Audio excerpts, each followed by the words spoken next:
એની ભેંસ વિયોણી અને ઊંઘી જો તો એની ભેંસે વિયોણી, ઊંઘી જો તો એની ભેંસને પાડી આવી અને જાગતો તો એની ભેંસને પાડો. પેલા જોયું કે આ ઊંઘી જો હશે તો રાગરી આ પાડી બદલી દીધી, પાડો પાડી દીધી કે પાડો. થોડી વાર થઈ પેલા જગાડ્યો કે સાજ ભેંસ વિયોણી કે હું આવ્યો કે તારે પાડો મારે પાડી કે એવું ચમ થયું કે એવું થાય. જાગે એમાં ઊંઘી ગયો છે એને મારે બીજું કોઈ કહેવું નહીં. એટલા માટે આજનો સુંદર યોગ છે. મારા કોંતીરામ મહારાજને ખરેખર ખૂબ ખૂબ ધન્યવાદ કહેવાય. કોંતીરામ મહારાજ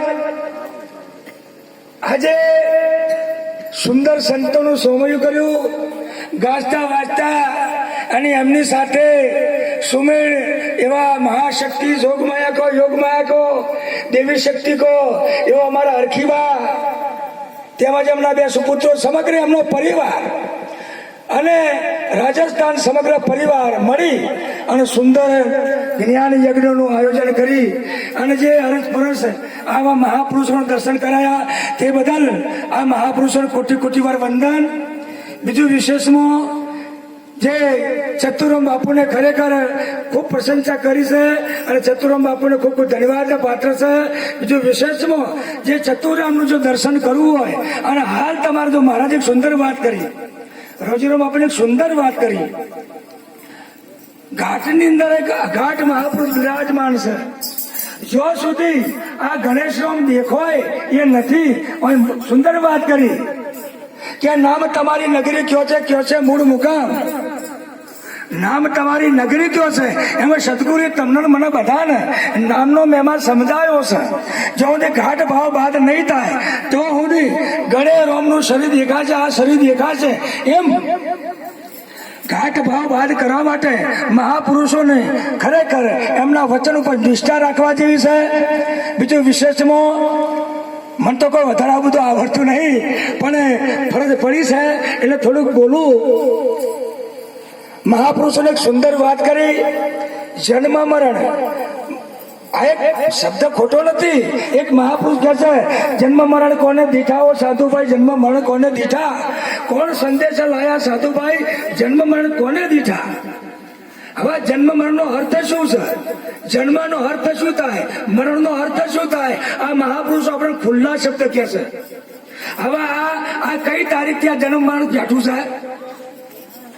કઈ સાલથી આવ્યું છે આપણે ખોડ્યું, પણ સમજી દેવાનું આ બેઠું છે એટલા માટે કે જયારે માતા પિતાના ઉદરમાંથી આ જો એક બીજો દાખલો કીધું, આ માસન માં એ બાળકને હાલા ગઈ ગઈ ઊંઘાડ અને હરાએ જગાડ.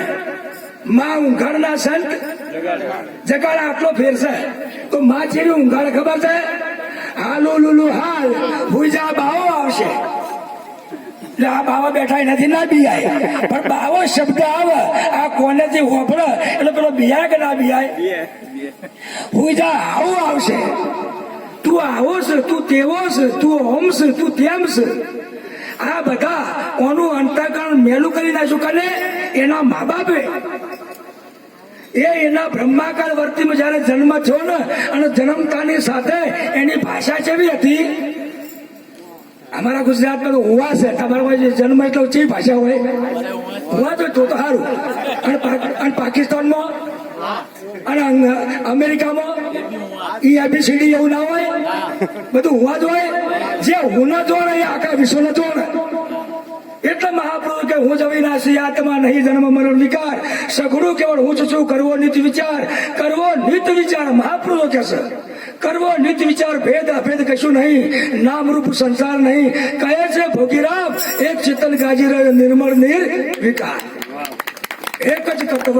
પણ ક્યારે આવા સાચા સદગુરુ મળી જાય અને આ ભાગ ત્યાગ લક્ષણા કરી આ ભાવ બાદ કરાવ. શ્રીફળની અંદર પોણી છે, કોણ કે છે નથી, શ્રીફળની અંદર પોણી છે પણ એની ઉપર ત્રણ પડદા છે, સોડિયો કાઠો ભાગ અને ત્રીજો પ્રસાદ ને ચોથું પોણી એવું અમા પડે. આ ત્રણ પડદા છે. રજો સતો નતામો આ મહાપુરુષો મને આ ત્રણ પડદા અળગા કરે. તત્વ મસી તો તું જ છે, તારા છે બીજો છે. પણ ક્યારે આપણને ગુરુના વચન પર જો નિષ્ઠા આવી જાય તો, ગુરુના વચન પૂર્ણ નિષ્ઠા આવી જાય તો, મહારાજે સુંદર વાત કરી. એટલા માટે મહાપુરુષો આપણું અંતસ્કરણ શુદ્ધ કરતા હોય છે. જે મા બાપે જે મલિનતા તું આવો છું એટલે તમે જુઓ માતા મદાર સાહેબ કેવું હાલરડું ગાયું. છત્રપતિ શિવાજી જીજાભાઈ હાલરડું કેવું ગાયું.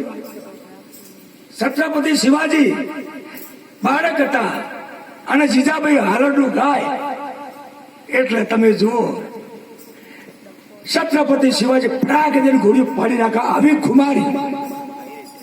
અત્યારે તમે જો અમારા ગુજરાતમાં એમની માને પૂછે કેમ હું હાથ છોકરાને માથે એવું ને એવું ઘોડ્યું છે.